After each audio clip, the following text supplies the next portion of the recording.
morning, everyone. It's a huge pleasure to be here to speak at today's Bulgaria Business Summit, which is being organised by The Economist newspaper in Sofia.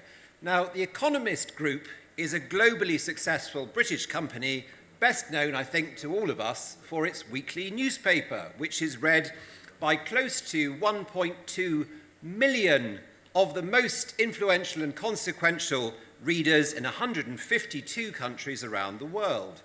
Well, why do they read it? And why does this newspaper, why does this brand, The Economist, have such a global reach?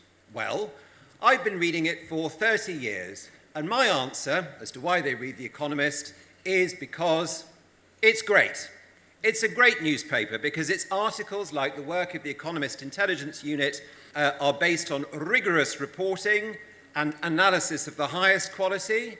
It doesn't pull its punches, and ever since it was founded in 1843, it's had a clear editorial line: the defense of classical liberal values, free speech, free markets, free trade, alongside support for strong and independent public institutions, balanced budgets, and the rule of law. The Economist opposed capital punishment from the very beginning, and that wasn't a typical thing in 1843. The Economist isn't partisan. Long may it continue, I say. Now, the Economist brand is a fantastic example of our outstanding British services exports, alongside insurance, consultancy, financial services, computer games, film, television, education, legal services, to name just a handful. And we're very proud of The Economist, and we're very proud of all of those sectors. People buy British services because, just like the example of The Economist, they have a deserved reputation for high quality. That's why the United Kingdom, my country, is the second largest exporter of services in the world after the United States, and those services exports are growing very strongly. They've doubled in value over the last 10 years, and today they amount to 20% of British GDP, or £500 billion. Last week's announcement by my government on expanding London's airport capacity and developing the arc between Oxford and Cambridge, two of the finest universities in the world, will only support this positive trend even further. So these are all great reasons to be cheerful here this morning.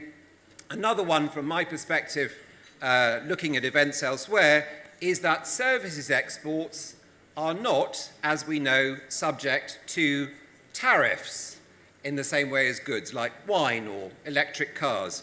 And that's a great advantage right now this week. Talking of tariffs, let me turn to my forecast for the year 2025. Gazing into my crystal ball as British ambassador in Sofia, my confident prediction is that it is going to be another great year for relations between Bulgaria and the United Kingdom. We're already off to a strong start with a regular government in Bulgaria and a strong, stable government with an enormous majority in the United Kingdom.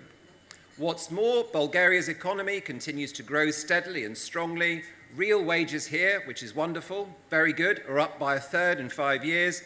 This year, my country, the United Kingdom, is forecast by the International Monetary Fund once again to be the fastest growing European economy in the G7. At the same time, of course, we both face, the United Kingdom and Bulgaria, similar challenges.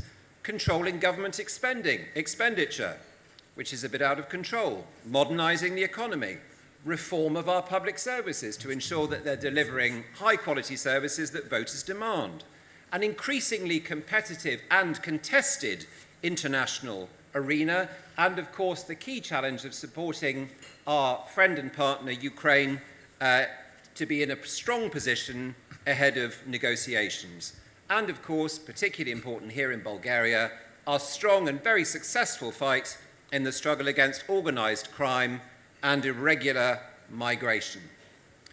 We are better able to tackle those challenges and to maximise on our strengths when the United Kingdom and Bulgaria, with all of our gallant friends and allies across Europe and the world, work together as staunch allies, close partners, and mutually supportive friends. That's why My Foreign Secretary, David Lammy, UK Foreign Secretary, visited last month on the new Bulgarian government's very first full day in government. That's why Bulgaria's Interior Minister is in London today to talk about our next steps in the fight against organised immigration crime. And that's why we signed our ambitious, rightly ambitious, bilateral strategic partnership in 2023 with objectives not only for our core business of prosperity and security, but also healthcare, education, hugely important here and in the UK, cultural and environmental cooperation, and collaboration on good governance.